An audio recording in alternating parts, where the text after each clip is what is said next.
Hello everyone, welcome to channel learn with ease. आज का topic है पास्ट एग्जामिनेशन, मतलब प्रीवियस ईयर में एग्जाम में जो आपके क्वेश्चंस आए हैं या सीबीएसई ने सैंपल पेपर में जो क्वेश्चन पूछे हैं उनके सॉल्यूशन क्या होंगे। तो आज हम सॉल्व करेंगे सीबीएसई 2023 में पार्टनरशिप फंडामेंटल से रिलेटेड क्वेश्चन जो पूछा गया उसका सॉल्यूशन क्या होगा। अगर आप अच्छे से समझना चाहते हो तो मेरे साथ एंड तक बने रहना। ऑनलाइन क्लासेस के लिए आप मुझे स्क्रीन पर दिए गए नंबर पर व्हाट्सएप कर सकते हो अपना नाम और क्लास। और अगर आप सॉल्यूशन ढूंढ रहे हो टीएस ग्रेवाल और डीके गोयल के न्यू एडिशन के, तो चैनल की प्लेलिस्ट को क्लिक करो, आपको सभी सॉल्यूशन विजिबल होंगे।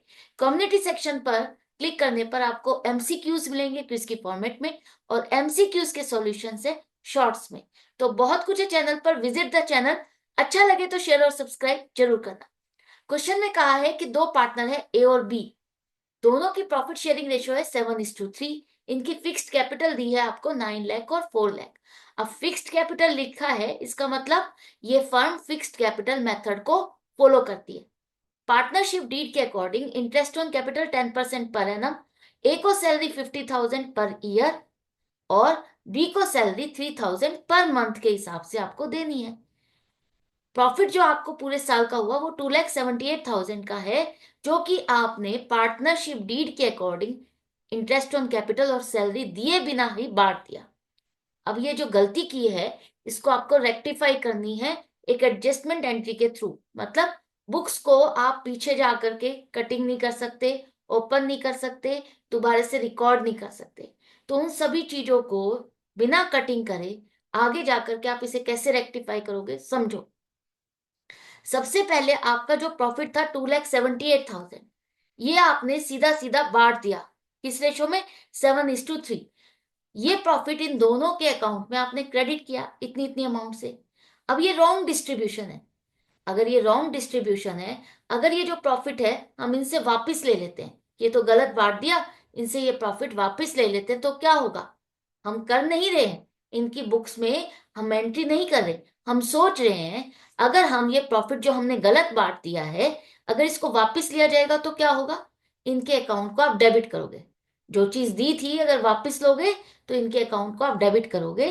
कितने से, 1,94,600 ए का और बी का 83,400, दोनों का अकाउंट डेबिट होगा। अब ये जो प्रॉफिट था इन दोनों से लेकर के फर्म के पास वापस आ गया। अब ये हमारा प्रॉफिट हमारे पास वापस आ गया। अब जैसे हमें डिस्ट्रीब्यूट करना था करेक्टली वैसे डिस्ट्रीब्यूट करते हैं। मतलब इस प्रॉफिट में से पहले आपको इंटरेस्ट ऑन कैपिटल देना है 10%। तो 10% पर एनम के हिसाब से एक ही कैपिटल पर कितना इंटरेस्ट बनेगा, पूरे साल यही कैपिटल है, कोई प्लस माइनस और नहीं हुआ, तो 90,000 इसका इंटरेस्ट बनेगा। अगर इंटरेस्ट ऑन कैपिटल दोगे तो पार्टनर्स के कैपिटल अकाउंट क्या होते हैं, क्रेडिट होते हैं। इसी तरह से बी की कैपिटल है 4 लाख। 4 लाख पर 10% इंटरेस्ट बनेगा 40,000। तो दोनों के अकाउंट आप क्रेडिट करोगे, और ये जो आपका है 1,30,000 डेबिट हो गया। इतने प्रॉफिट में से एक तरह से आपने ये प्रॉफिट यूज कर लिया, डिस्ट्रीब्यूट कर लिया। इसके बाद ए को सैलरी देनी है 50,000 और बी को 3,000 पर मंथ। तो बी की सैलरी कितनी हो जाएगी, 36,000। तो इन दोनों को सैलरी दोगे तो इन दोनों के अकाउंट क्रेडिट होंगे, 50,000 ए का और बी का 36,000। तो टोटल प्रॉफिट में से 86,000 ये भी आपने बांट दिया। अब 2,78,000 में से इतना प्रॉफिट आप बांट चुके हो। बाकी प्रॉफिट कितना बचा, जो भी प्रॉफिट बचा वो आप पार्टनर्स में डिस्ट्रीब्यूट कर दोगे प्रॉफिट शेयरिंग रेशियो के हिसाब से। 2,78,000 में से 2,16,000 आप बांट चुके हो। बाकी 62,000 डिविजिबल प्रॉफिट है, प्रॉफिट शेयरिंग रेशियो के हिसाब से बांटने पर दोनों के हिस्से इतना आएगा। तो ये प्रॉफिट आप इन दोनों के अकाउंट में क्रेडिट करोगे। तो जितना प्रॉफिट था हमने जो करेक्टली डिस्ट्रीब्यूशन होना था उसके हिसाब से डिस्ट्रीब्यूट किया। अब आपको चेक करना है कि आपने दिया कितना है और मिलना कितना चाहिए था। उसके अकॉर्डिंग आप देखो किसके अकाउंट में प्रॉफिट ज्यादा चला गया और किसको कम मिला। तो ए का अगर आप देखते हो तो उसका डेबिट ज्यादा है, मतलब उसके पास प्रॉफिट ज्यादा चला गया है। कितनी अमाउंट से, 11,200। ये प्रॉफिट बी का है। बी का अगर आप चेक करते हो तो उसका क्रेडिट टोटल ज्यादा बनता है, डेबिट का टोटल कम बनता है। इसका ये प्रॉफिट का हिस्सा ए के पास चला गया था, तो ए से लोगे और बी को दे दोगे। तो आपकी एडजस्टमेंट एंट्री हो जाएगी, जो गलती हुई थी वो करेक्ट हो जाएगी। ये सब कुछ डिस्ट्रीब्यूशन आपने पार्टनर्स के बीच में ही किया, इन दोनों के बीच में ही डिस्ट्रीब्यूशन हुआ था, जो कि एक के पास ज्यादा चला गया था, एक के पास कम। तो इन दोनों में ही आपस में एडजस्टमेंट करनी थी आपको। वो एडजस्टमेंट एंट्री आप इस तरह से कर दोगे। अब पीछे जाकर के आप नहीं करोगे, इसकी एंट्री कब होगी? 1 अप्रैल 2019, अगले फाइनेंशियल ईयर में। और अब आप ये जो एंट्री करोगे वो करंट अकाउंट में करोगे।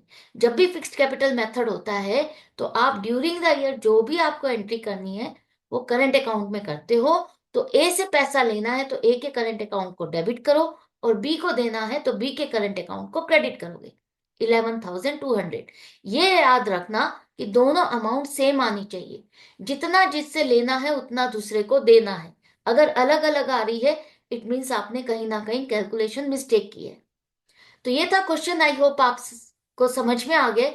तो इसी तरह से करते रहो, सीखते रहो, समझते रहो। मिलते हैं नेक्स्ट वीडियो में नेक्स्ट क्वेश्चन के साथ। Good bye and take care.